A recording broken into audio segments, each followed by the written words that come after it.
finaliniuose etapuose, nors reikėtų prisiminti, kad Lenkijoje jie užėmė 90 vietą, lietuviai 11-12 išvažiavę namo.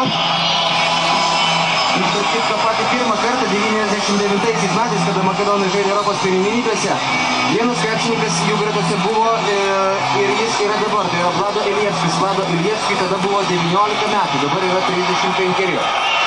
Nereikia žiūrėti, čia yra papirinis reitingas iš tikrųjų. Tai žinoma papirinis, žinoma ir makedonai kaip tik tą ir įrodinėja šiose pirmenybėse dėl to, kad jie nugalėjo Kroatiją, jie nugalėjo Graikiją, jie nugalėjo Sloveniją. Tai yra tos komandos, kurios Europos krepšinio žemėlapyje yra įrašytos pakankamai didelėmis raidėmis. Dar vienas metimas Grigorijas Čikovskis, Georgijus Čikovskis nepataiko iš toli, makedonai toliau šaudo.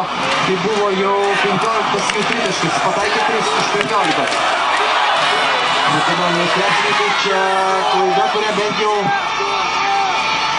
spėdami grįžti į gynybą gali ištaisyti Lietuvos rinktinės žaidėjai. Reiktų mums kažkaip gal Simą pabandyti jau rasti žaidime ir... Oi, nesiskaito šitas metimas, dėl to, kad prieš tai buvo...